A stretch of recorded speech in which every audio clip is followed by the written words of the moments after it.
This is the Literacy Mindset Podcast, where education leaders discuss identifying and removing phonological barriers with Mindplay's CEO, Jeff Pendleton. All right, welcome to the Literacy Mindset. This is Mindplay's weekly podcast where we talk about literacy instruction and ed tech and education in the United States in general. I'm joined today by Glen Webb from Morgan Hill Unified School District in California. He is the Director of Curriculum Instruction and Assessment.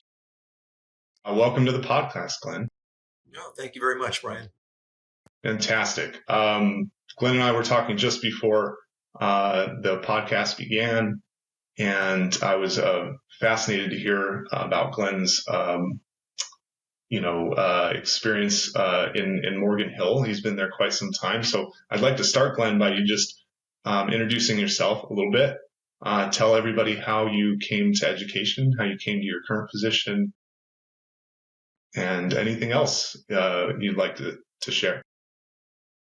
Okay, well, sure thing. I've been in the district here since 1985, so I have the pleasure of being able to have served in the same district all that time and to watch the evolution of education as it occurs in one community. We are a K-12 school district, partly rural, partly suburban, about 15 miles south of San Jose in California to the southern edge of the Bay Area, and very diverse population and student population that's evolved over time, over that 35 years or so. Guess it's getting closer to be 40 now, but that's seen a lot of changes. I spent the majority of that time as a high school science teacher, teaching physics and math, and occasionally picking up a class in different departments, computer science and business and so on. And then I, about halfway through my career, went into administration, spent some time at middle school as a principal, back at the high school. I've been an elementary principal during summertime, and got a chance to have some experiences across the grade level.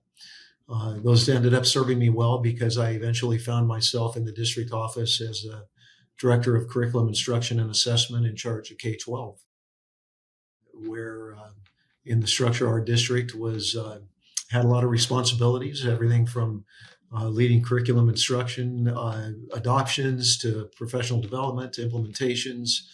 I was even responsible for being the primary author of the district's strategic plans, the LCAPs, and leading the principals in their school plans as well. So that gave me, I guess, a bit of a bird's eye view of a lot of the evolution of practice.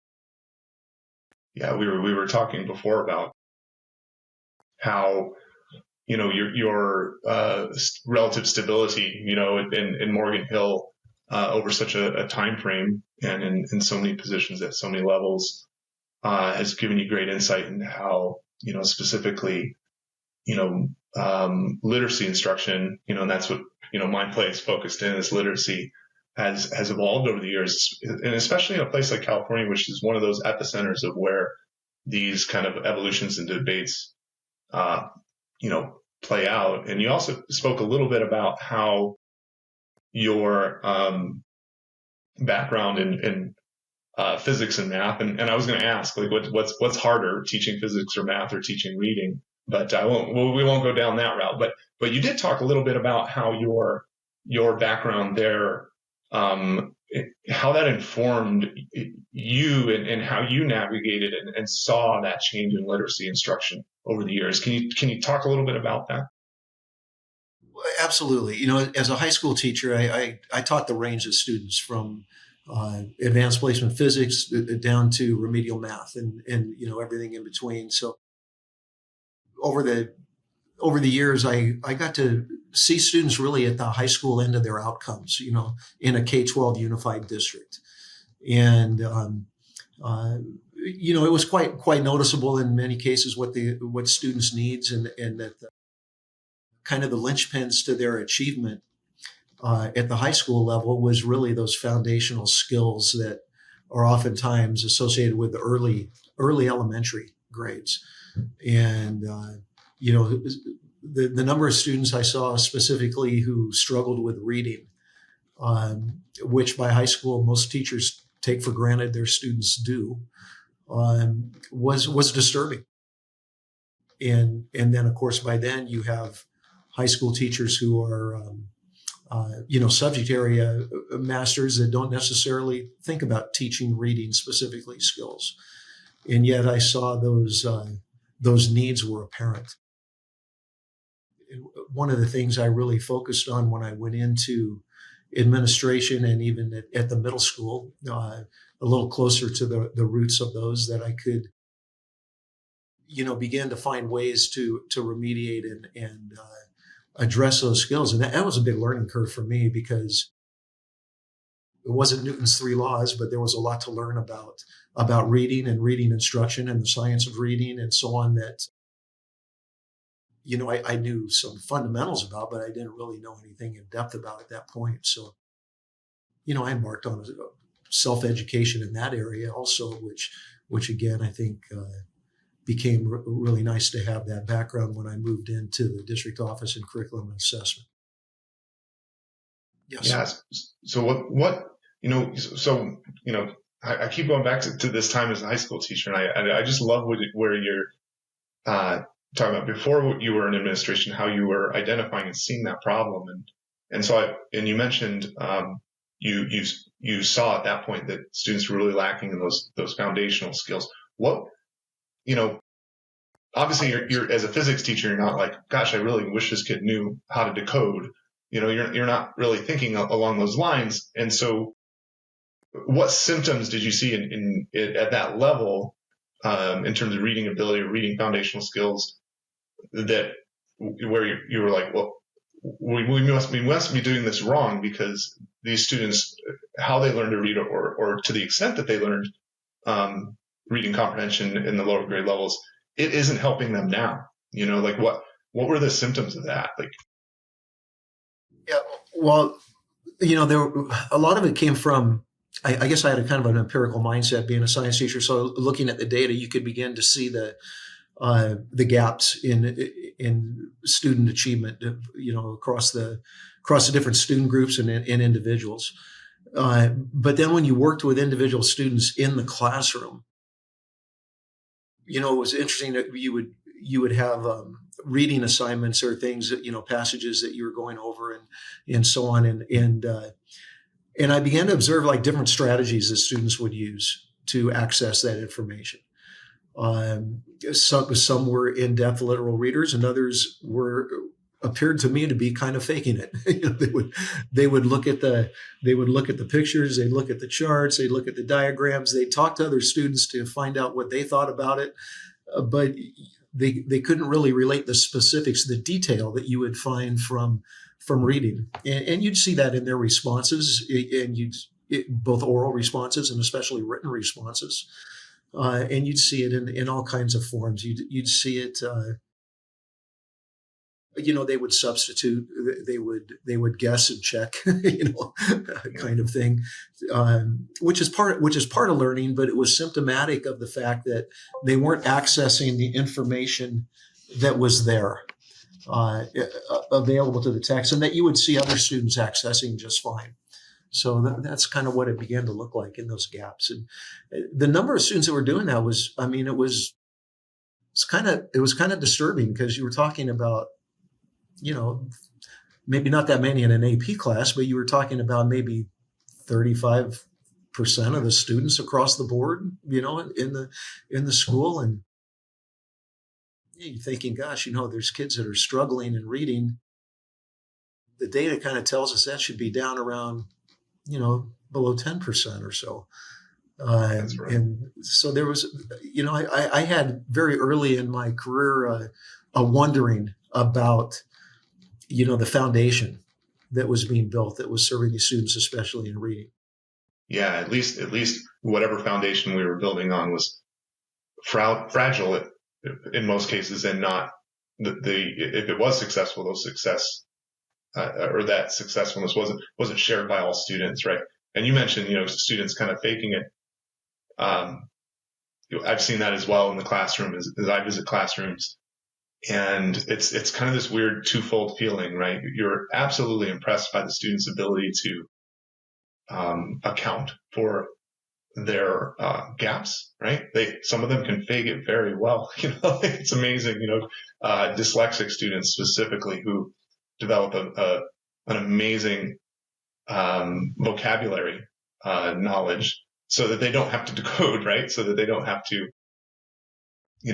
depend on individual letter analysis, right? So, and you said 35%. I mean, and those are the students that you were able to detect, right, through this as well, and so the problem could only be more significant as well. So you're noticing all this data. You're realizing that the skills of the students are coming into your classroom at the secondary level in your subjects, and probably every other subject that they went to tackle, didn't have the skills, to be successful, and most of those were related to their reading skills. And then you make this transition into curriculum and administration, and so and at a time when the National Reading Panel is publishing results. Phonics instruction is becoming more and more researched and prolific. Tell me about, how that's evolved in your district under your tenure administration. And then we can go into maybe some specific initiatives or programs that you've oversaw that you saw an impact on, and then backtrack that to, how does this help that high school math and physics teacher, right? Okay. Yeah. Well, when I moved into curriculum instruction and assessment, one of the, I think maybe I was served initially by kind of an empirical mindset of really going and delving into the data. And of course, data I found was a very interesting thing at first, because everybody had data to support whatever they wanted to believe.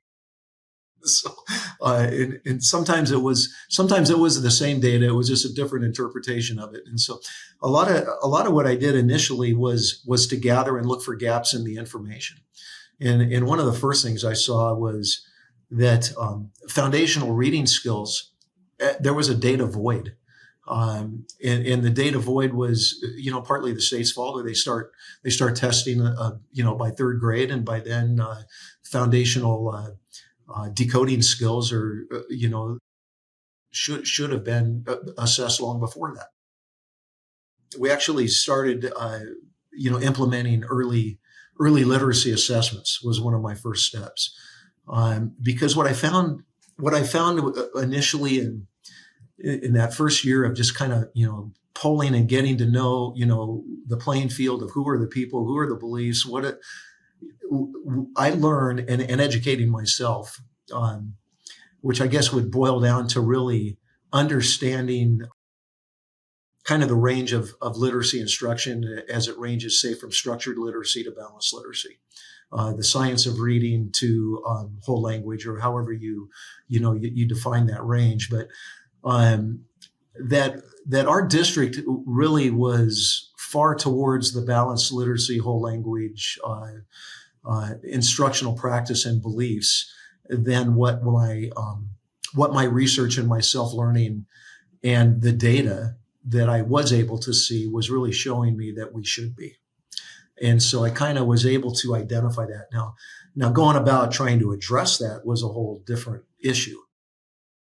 And what I learned there was that it's not as simple as saying, hey, this is what the data shows, so we need to do something different. That you're really dealing with some very firmly held beliefs, and beliefs where teachers could and even site administrators could point to positive student outcomes based on what they were doing.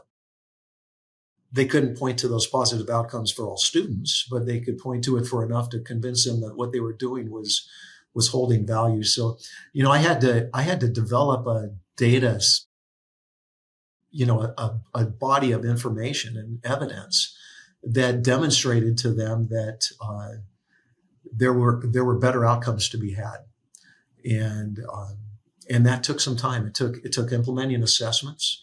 It took analyzing those data. We did a lot of professional development with site administrators and site leaders on how to look at data and how to analyze it, legitimately, how to look for trends. And we brought in a data consultant, and we did professional development over several years with them.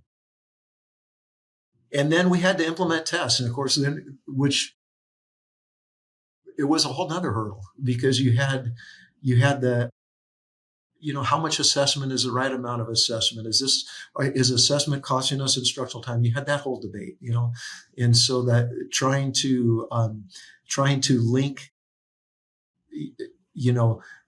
quality assessment to informed instruction, even if it costs you instructional time, is going to result in a better outcome than perhaps guessing or just following your nose and doing what you want. So there were a lot of beliefs to shift initially before you could get enough traction. So that, we had some strategies and ways to go about that. One of the ways was to make sure that I think was really helpful to us, was to make sure we had some really strongly trained and dedicated disciples at each school site. As one of my duties was overseeing the strategic plan, I was able to leverage the implementation of reading specialists at each school.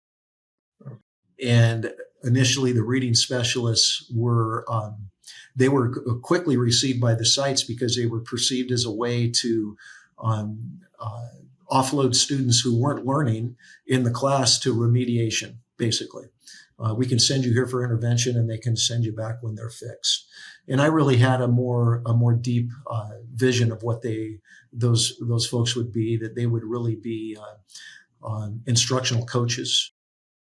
They would be, experts. And they would also be a group that I could work with and really highly train in effective early literacy instruction. Right. At first we tried the administrators, and data analysis and writing their school plans. That was all part of it, and an important part. But administrators are pulled in so many ways, and that it's tough for them to be the instructional leader that we'd all like them to be at times. And having someone that's really a dedicated person to work on instructional coaching at a level that's non-evaluatory, that is professional development, is coaching, is modeling, and got their foot in the door by providing intervention, because we knew that there would, even in the best instructional models, you'll still have students that struggle. That was my opening, right, to get in there. And when we did that, we found, because you were at a level where they could form those relationships on a day-to-day basis with the rank and file teachers, that's when we began to see that you could shift beliefs. They don't change quickly. It's a real evolution, but you could see the light bulbs going on in the rank and file. And I can actually recall many conversations, and even, small group professional development sessions where, the light bulbs went on, and some teachers even, broke down and cried a bit over a realization that maybe what they were doing wasn't as effective as they thought. And possibly maybe even giving the kids some strategies that weren't serving them well, and maybe even doing harm later in grades when they hit those walls where text became more complex and so on. Yeah, I mean, that's what, there isn't probably a bigger hit to a teacher, their confidence and their, contentment that they may not be doing the right thing for the student, like a realization that due to their actions that a student might struggle further, or I admire that about teachers trying to hand students off to the next teacher or to society in a better state than when they, accepted the role of instructor for them. So that's fascinating. So at the beginning I of should that, add, it was never bad intent on their part. oh Everybody no, wanted yeah, to do what was the best. And in most cases, they were doing what they'd been trained to do. yeah, A yeah, lot of them had gone off and, got higher training in balanced literacy and were masters of things like strategies like 3Qing and very, very deep believers in that pedagogy. yeah, yeah. But, And not of their own fault. I mean, the believers, push their structure to other teachers, and teachers, more than anyone else wants to see those good outcomes. And so, obviously their intent is always, on the right side for students. So it hurts them more than anyone when we find out that that's not the case. You started with early literacy, or identifying that assessment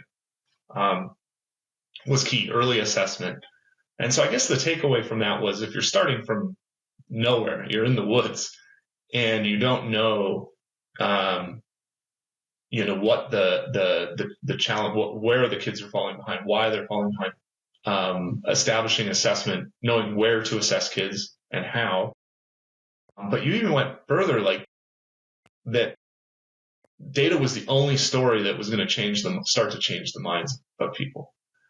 But they didn't even know that the data wasn't being measured. And even when it was, and the correct interpretation or analysis of that data was something you had to train everybody on. So you were really playing the long game here, having to take your district out of what feels like something from generations ago, but really is only 20, 30 years ago. So that's fascinating to me. I can tell you some of the obstacles that experiences around implementing assessments at early grades. I think that because there were some lessons learned there. Several teachers assess their kids in many ways all the time, and when asked, they'll believe that they know their students very well, but whether or not that data has context beyond their classroom walls is really what you're after. Is you want to be able to answer that questions: how are your students doing, and how are they progressing comparatively? Yeah. Not just from your classroom, but across all the classrooms, and not just the classrooms in your school, but across the district, and maybe not just around the district, but how are they doing compared to similar students in other districts that may be doing something different that we can learn about. So trying to bring that global view is where I was heading. And right away, what I found was, when you're implementing assessments, I think there's like a little innate fear that you have to manage right away, because there's a fear somehow that data will become evaluatory. I'd spent 20 years as a negotiator for the Teachers Federation when I was a teacher. And when I became an administrator, I moved over to the other side of the negotiation table. And when I became a district administrator, I was negotiating for the district's administration. And so I saw all those different, so I understood those fears, and I understood, how to help manage those a little bit. But there is an obstacle there that has to be addressed, that about what are the agreements for this data? How's it being used? And I would find myself using the phrase oftentimes that this isn't about catching the bottom of what we're doing as teachers. This is about stretching the practice at the top, about getting becoming better at what we do, the best of what we can do, not the other. There's evaluation systems for that other stuff that is separate from this. So I had to beat that drum a lot to manage those fears initially. And I'd like to ask more about how you mitigate that concern about new assessments coming in, or especially if you're focusing, like you're saying, we need to change assessment in these grade levels. Those specific teachers may think, they think it's us. They think that, and that's a natural human response, obviously, especially amongst a group of people who know that they're doing their best. You know what I mean? And they're so, working hard. yeah, so I'd love to hear more about that. But the other thing that I picked up on in at least in the time frame you were implementing this, it sounds like, and this isn't the case in a lot of places in the country now. It sounds like this wasn't the state coming in and saying, we need to interpret data better. We need to assess kids at a lower grade level. We need to evaluate whether these reading practices are effective. It's almost, it's like you were, I don't want to say on your own, because there's probably a lot of people involved and you had a team, but it does sound like these initiatives were things that you kind of had to do or discover on your own.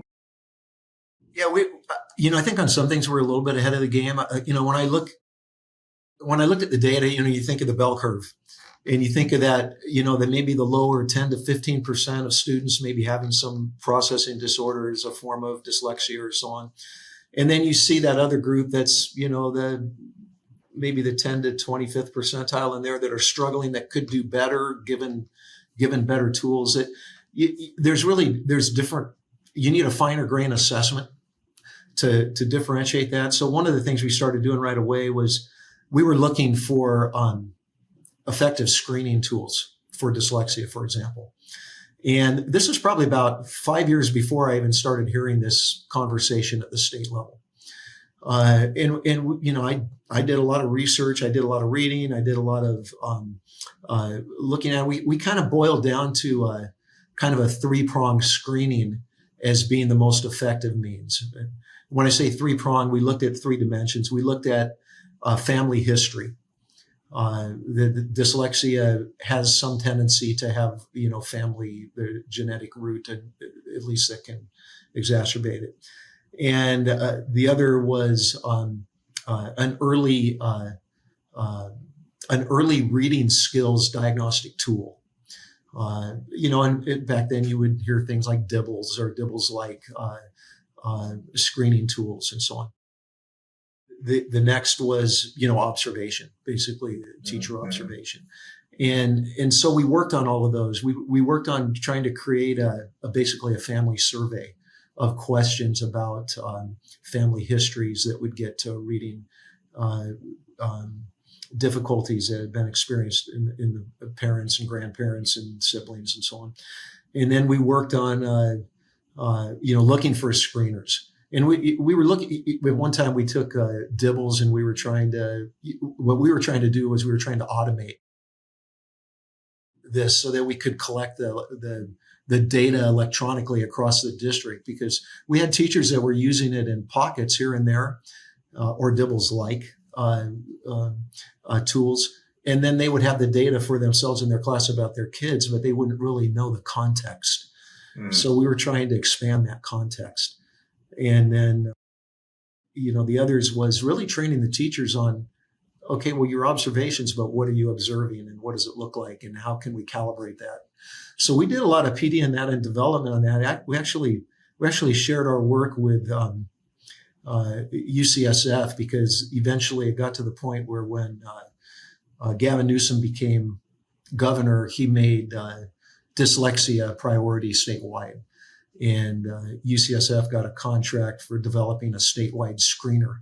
This was work maybe just prior to the pandemic that was kicking off. And so we shared our work with them. We shared our data with them, what we found so far. And they were looking at developing a statewide screener at that point as well. So I kind of felt good about that we were at least on the right track, and had some of the same observations that they had arrived at too. Got some validation out of that. But so we had that need, and then we had kind of just the general diagnostic need that can inform instruction. What are the individual kids' needs? So we ended up working with a company. I believe they've changed their name since, but it was called Key Phonics at the time, that was developing a screener and basically a phonics-based diagnostic tool that could diagnose decoding skills with various, valve consonant combinations and so on. And so we did that to begin to collect a body of evidence in our K2 grades. And what there, because we had been in the kind of the balanced reading, guided reading groups instructional format, what I did is I began to kind of morph together some instructional models. One of the remedial models we used was Read 180, and it was basically a rotational model. Used a little bit of daily diagnostic data, small group, and then a data collection individual time when it was working, and so on. And so I put that together with guided reading, and can we use this data to form student groups on a real-time basis, daily or weekly at least, was our goal, and inform how you group the kids and what you do with them when they come to you as a teacher. So that guided reading groups could really become, a form of strategic intervention in the classroom and evolve that. As part of the strategic plan, we were also working on the state SUMS initiative, the MTSS model, right? Multi-tiered system of support. So we're kind of blending together all of those things along with the informed use of data to try and push forward on all those fronts at once. Yeah, very cool. you were talking about so many great things you were doing early on. I was like, man, why wasn't Glen sharing this with everybody else? So it's good to hear you were, and you had some effect on the direction of the state and in terms of good practices. So I love that. That's such a cool story. But now you've got all this in place. You've got all these, you put in place early assessment, you all the way to working it into the, the instructional paradigms in the classroom, and you've probably done this across grade levels. How do you, because we talked a little bit before the podcast, and we were talking a little bit about the literacy debate and how, we're definitely in a one of the edges of the swings of a pendulum that you kind of see over the decades of instruction. And so you've got these things that work now. There is debate in pockets around the country about whether we've went too far in one direction or those kinds of things. I know your simple answer would probably be just stay rooted in the data, but how do you keep everybody rooted in that data? How do you make sure that these successful programs where you've seen the results happen stick? Because the mistake would be to say, well, just because they're successful, people are going to keep them, right? But there's pressures and reasons why it's hard to do that. And so resources could be one reason. Political directions could be another reason, right? And so how are you taking measures now to make sure that your legacy in Morgan Hill doesn't disappear with Glen Webb, right? Not to take it to too dark a place. I actually recently retired, but I'm back here. I'm sitting in the district office as a consultant right now. So that's one strategy you can use. Don't leave. Yeah, you just don't ever leave. It's great to have great working relationships with the people in the district still to do that. And I also work with a consultant where we do, we share this story and other lessons learned with the idea of trying to help people streamline their efforts and focus their efforts on those areas and anticipate obstacles and plan for them, because, you're dealing with a people intensive system and you're going to encounter a lot of opinions and things along the way. But, one of the things I think was extremely helpful to me, even though it was a lot of work, was, I was the primary author of the LCAP for the first 6 years that came along, and my other job was to help kind of shepherd the principals through the development of their school plans and align those. So one of the things I saw there was a great opportunity, and I got this by kind of inferring where it was all going by attending some of the state conferences. And so what I did was I aligned the plans, the format of the goals in the school plans in the LCAP, the district level plan, is the same. They have the same fundamental goals. And the idea is that there'll be a core program that the district provides that are those common needs among all sites, and then the SIPSA can focus on those things that may be unique to their own school populations. And I really pushed that program of alignment. I shared it with our county, and then I was able actually to do some state presentations on it. The state finally took some notice of that, and they gave me a bell. I guess a Golden Bell Award for that. Was one of my anything. So they saw value in that, and I won't say aggressive, but I was a little at sharing my noticings and findings along the way of that. Some of the what would become the formats that are in the current LCAP template, for example. I was developing our own LCAP template, which was some latitude they gave you in the early years. You could use theirs or do your own. That actually found their way into the LCAP template that the state uses now. So part of that alignment work, I think, is really important. It's also a way to make sure your initiatives live as you build them in. One of the things I learned early is that the way things live is when they get in the budget, Yeah. and they're tied to those funds that revolve each year.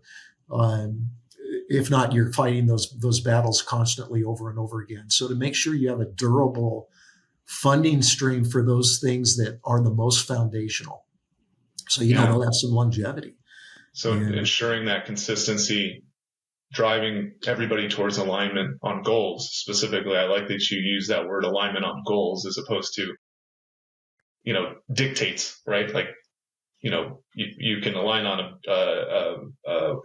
everybody needs to do this, but if you align on goals, not only are you embedded, but the process that you went through over the years, discovering this new way,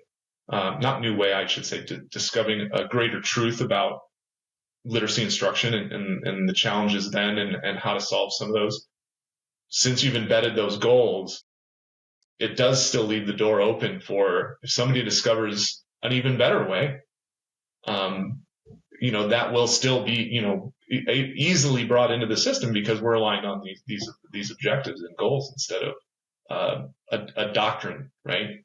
Like, I think that's a very cool legacy to have. I'm glad to see that you've been at the forefront. I learned long ago as a science teacher that our current best understanding that we call the science of anything, that all of those ideas are, if you look back over history, they're all provisional. They evolve and they refine and they get better. And the gap between what we know and the ultimate truth, we may close it, but never get there. Right. But, the world is no longer flat. The sun no longer revolves around the earth, despite the fact that we believe those things in very heartfelt way at the time. But,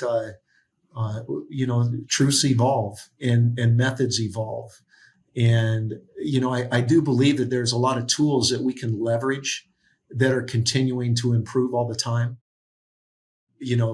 Assessment tools that are leveraging technology can give you data in real time. Differentiated instruction. When I started teaching, differentiated instruction was yeah, right. I got 36 kids in this class with different needs and a lesson plan to get through. It seems so far removed from what you could do that was possible. Yeah. But given, tools that allow you to identify needs, to assemble strategic content, and to do that in a platform that's almost a one-stop shop. I think you see some of the tools beginning to move that direction. Here's a screener, here's a diagnostic, here's a benchmark, and here's a way you can group your kids based on common results, and here's strategic content that results to that. That was a pipe dream to assemble that when it was the paper pencil era. Now, most of that can happen for you automatically if you choose the right tools, and differentiating instruction is no longer the daunting task that it used to be. it may scare a lot of people who are not familiar with the tools, but it gives you something to work on, because once you can familiarize yourself with those, they can become very powerful. You just kind of have to get over that hump. Yeah, Mindplay, a little bit of the history of Mindplay, we developed this instruction based on Orton Gillingham, this very robust phonics-based scope and sequence. But our assessment tools came out of a need of us wanting to adapt that instruction to students. And so over the years, that's a lot of the evolution has been, how do we get better at assessing at different levels for different things so that we know exactly when and how to give that instruction to students. And so when it's a reading specialist delivering the instruction, the assessment, being able to do that is even more important, because now there's an interface between the teacher delivering the instruction and the assessment tool with all the data. So we love that we can do it all inside of our platform, right? But you can't discount the usefulness of that interaction between the teacher and the student as well. So that's a very cool, yeah. The teacher sitting with the student, especially in literacy assessment, is so important to get an accurate reading. If you give we did do forays into assessment that were just completely technology based, and you tend to exacerbate that variable of this. How is the student attending to the test? Are they engaging with the test? Are they clicking through? Are you truly measuring what you think you're measuring? And so having that one-on-one interaction, especially in literacy and especially in the early grades, is very important. Yeah. So you're saying not just that teachers managing the classroom per se while they're taking assessment, but that they have a knowledge of the purpose of that assessment, so that they can helpfully guide those students to get a good result or get a good measure out of it, right? Otherwise and we see that all the time. We see the results on an assessment and we say, well, maybe they just weren't paying attention here, that kind of thing. So you got to be cognizant of that. Yeah. Yeah. So what piece of advice do you have because you came, your story is a lot about, I see it as like a bottom up kind of movement that you helped push. And I made reference to that, things coming from the states now, things coming from entities outside of the district. What advice would you have for administrators, curriculum directors that are now in an environment where there is a much more state-driven approach, where they may feel a little bit like they just need to implement this. How should they see that? How, where should they be cautious? How can they be more like Glen and help drive the conversation as well? Or what are your thoughts around that? It's such a different environment now. I'm interested in your thoughts. Yeah, I mean, I can put my hat back on as a classroom teacher, who in 25 years of being in the classroom probably had maybe close to 12 different principals, and so they, top-down implementation is expedient and it's attractive because it's the way to move fast, but it doesn't work. And all you got to do is step back into the classroom as a teacher and remember when, you were a teacher and how many times you heard your colleagues say, this too will pass. Yeah. Because, there's a big chunk of what teachers do on a day-to-day basis that is the meat of what they do. And then there's that other part that if you tweak it and you can get some movement of the needle, and they may live most of their time in that big piece and without a lot of thought of that other little piece, right? So so you really have to honor their work. You have to take the time to build some of that foundational consensus and let them know the value of what they're doing day to day, or you lose them before you even start. And so, I think that's the most important thing. I've seen so many. We interact with lots of different districts just because it's dense population around here and so on. And I've seen lots of different initiatives come and go, flavor of the week and trendy, whatever. And they don't catch on, they don't stick, and they don't result in student outcomes, which is what the goal is.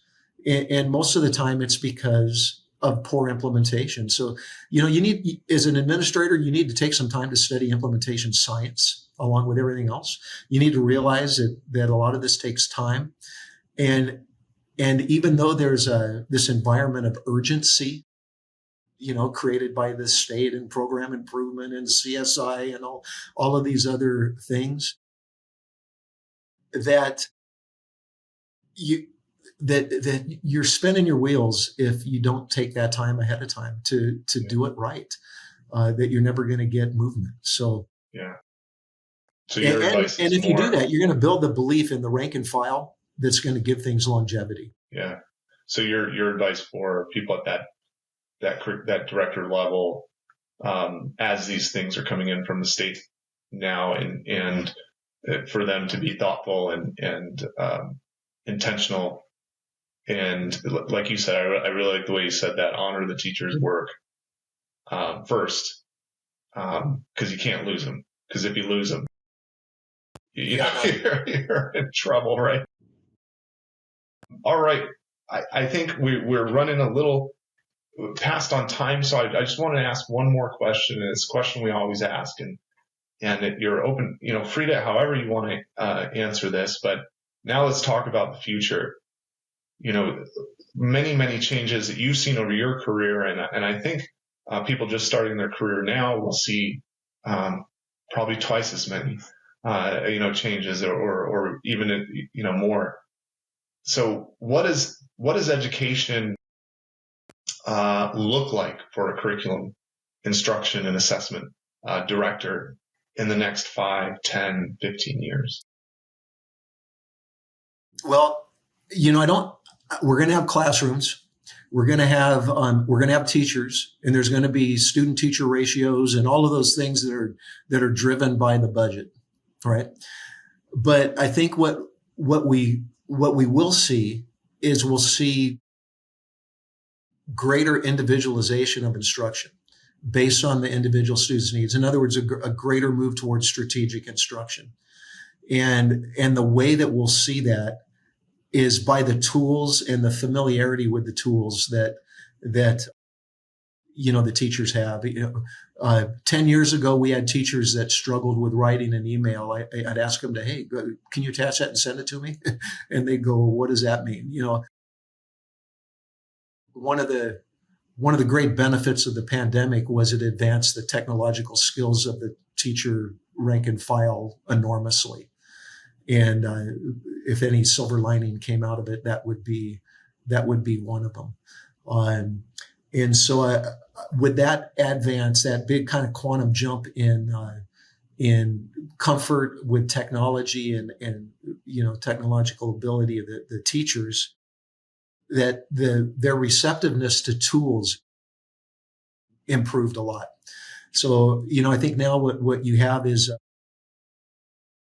a lot of proliferation of electronic tools and programs that will evolve towards better outcomes for students. And with those tools, you'll see greater individualization of instruction. You'll truly be able to do differentiated instruction in a meaningful, more real-time way.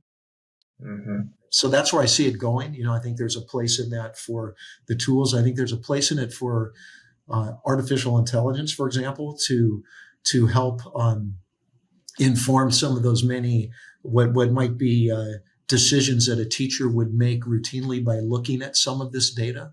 That as those algorithms refine and get better, that all of those things are about saving time on the front end, so a teacher can spend their effort and time actually delivering the instruction where it matters. Yeah. So as they're leaning into these tools and they have a better ability or a comfort level leaning into those tools, and you mentioned AI, obviously that can be a great advantage to the next generation of teachers and administrators. What are challenges that come out of that, or just what are the biggest challenges of that next group? I think like a lot of tools and a lot of technology, I go back to that fear piece. There's a fear that initially comes up with that I think boils down to, are you recognizing this as a tool to enhance your practice, or are you perceiving this as a threat of replacement? And, that place for teachers and that one-on-one interaction, that relationship building is where so many of the keys that unlock a student's engagement reside, that teachers will never be replaced. But what they will be able to do is to focus their attention on those things that matter most for the students, both individually in terms of instruction, but also on a personal level, forming that relationship that engages them. And so, gosh, when I think back to sitting in this seat, I see a lot of that in the opportunities it presents. And I almost find myself going, gosh, I almost want to go back and teach to make use of some of these things, because I find myself saying, gosh, I wish I would have had that then. I can remember collecting my own data on a bubble sheet that I designed myself, that I put on a light table that I got from the old drafting room, so that I could do it before we even had Scantron, to say, everybody missed problem 3. Maybe we ought to spend our time going over that one. So there's an opportunity for individualization. There's an opportunity for these tools to evolve to get us to a better place. But I guess the biggest warning there, or the challenge for the teachers going forward, if I could summarize what you said there, is to maintain that personal connection with their students, because there's a key there. There's something there that we'll never be able to replace, but we run the risk of, thinking we could, or the teachers being so occupied by having to manage tools and data, right? To where it may be, we don't want it. That could be the thing that gets sacrificed, and we definitely need to protect that. Yeah. Definitely. Yeah, I think if not, it would be folly in the long run. Not to mention it take a lot of fun out of life, Yeah, exactly. Right. Yeah. I mean, not a lot of data analysts want to go into teaching. They want to go into teaching. People who want to go into teaching want to be involved with their students too. So, yeah. It's still the joy of learning and the joy of seeing those light bulbs go on. That's the bottom line. Well, Glenn, this was fantastic. I'm thrilled that we ran over time. I don't know that you are, but I had a blast talking to you and learning about your experience. Is there any parting words you have for anyone out there who's watching the podcast? Educators are in the most noble profession there is. Keep fighting the good fight. All right. Fantastic. Thank you so much, Glenn. Thank you for being on the Literacy Mindset. And we'll talk to everybody real soon. Okay. Thank you, Brian. If you enjoyed this episode, we'd love to hear from you. Learn how we help students by identifying and removing phonological barriers at mindplay.com.